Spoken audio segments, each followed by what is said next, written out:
আসসালামু আলাইকুম সবাইকে। কেমন আছেন সবাই? আশা করি আল্লাহর রহমতে সবাই ভালো আছেন। আমিও আপনাদের দয়ায় আল্লাহর রহমতে ভালো আছি। আমি আমিনা আক্তার চলে আসলাম আপনাদের মাঝে নতুন আরেকটি লং ভিডিও নিয়ে। আশা করি সম্পূর্ণ ভিডিওটা দেখবেন এবং কেমন হয়েছে একটু জানাবেন। আজকে রান্না করব পটল দিয়ে, আলু দিয়ে, মাছ দিয়ে। তাই আপনাদের মাঝে শেয়ার করি। প্রথমে কড়াইতে আমি পর্যাপ্ত পরিমাণ তেল দিয়ে দিছি, তারপর দিয়ে দিলাম পেঁয়াজ কুচিটাকে সুন্দর করে তেলের ভিতরে আমি হালকা ভেজে নিছি। হালকা যখন ভাজা হয়ে যাবে সেই পর্যায়ে আমি দিয়ে দিলাম অল্প সামান্য পরিমাণ রসুন বাটা, জিরা বাটা। জিরা বাটাকে আমি সুন্দরভাবে তেলের সাথে একটু ভেজে নিছি যেন একটা সুন্দর ফ্লেভার বের হয়, সেজন্য আর কি। যখন ভাজা হয়ে গেল সেই পর্যায়ে আমি দিয়ে দিলাম সামান্য পরিমাণ টমেটো বাটা। আমি আজকাল টমেটো বাটাটাই ব্যবহার করতেছি, যে ফ্রিজে সংরক্ষণ করা ছিল, তাই একটু বেটে দিলাম। বেটে দিলে আসলে হয় কি, আমার কাছে মনে হয়, কার ধারণা কীরকম আমি জানি না, তরকারিটা একটু ঘনত্বটা বাড়ে, খেতে একটু অসাধারণ লাগে, টেস্টটা একটু বাড়ে। যখন টমেটোটা থেকে পানিগুলি শুকিয়ে তেল আলাদা হয়ে যাবে সেই পর্যায়ে আমি দিয়ে দিছি পরিমাণ মতো লবণ এবং পরিমাণ মতো সামান্য মরিচের গুঁড়ো, হলুদের গুঁড়ো, সব কিছু শুকনো উপকরণ আমি দিয়ে দিছি। এখন এই শুকনো উপকরণগুলোকে আমি সুন্দর করে মশলার সাথে একটু নেড়ে চেড়ে মেখে নিব। দেখতেই পারতেছেন সুন্দরভাবে এগুলো একটু নাড়াচাড়ার মাধ্যমে আমরা মেখে নেব।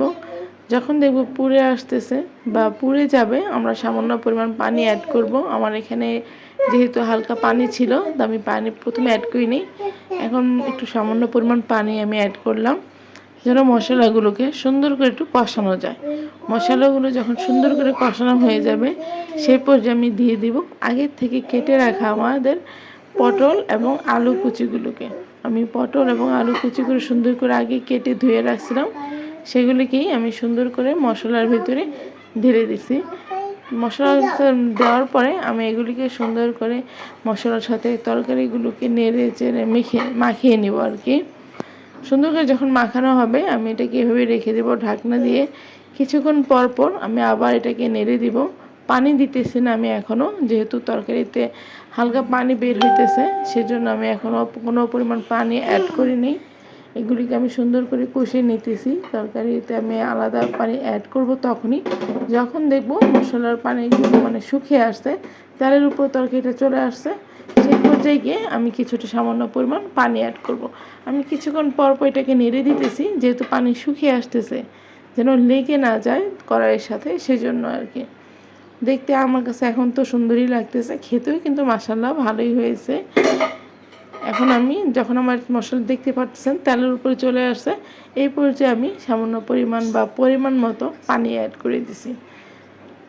পানি ততটুকুই দিব যতটুকু আমার তরকারিটা সিদ্ধ হওয়ার জন্য প্রয়োজন। পানি অ্যাড করার পরে আমার তরকারিটা যখন একটু বলক চলে আসবে সেই পর্যায়ে আমি দিয়ে দিতেছি আগের থেকে কিছু মাছ ভাজি করে রাখছিলাম আমি, সেই মাছ ভাজিগুলিকে আমি দিয়ে দিতেছি। মাছগুলিকে সুন্দর করে ঝোলের ভিতরে একটু মাখিয়ে নিতেছি। এখন আমি এটাকে ঢাকনা দিয়ে কিছুক্ষণ গরম হয়ে গেছে, দেখতে পারতেছেন বলক চলে আসছে। সেই পর্যায়ে আমার রান্না প্রায় হয়ে গেছে। কথা বলতে বলতে এটা হইতেছে তরকারির ফাইনাল লুকটা। দেখতে কেমন হয়েছে একটু জানাবেন। ঠিক সেই আবার দেখা হবে নেক্সট কোনো ভিডিওতে। সেই পর্যন্ত সবাই ভালো থাকবেন, সুস্থ থাকবেন। আল্লাহ হাফেজ। আসসালামু আলাইকুম।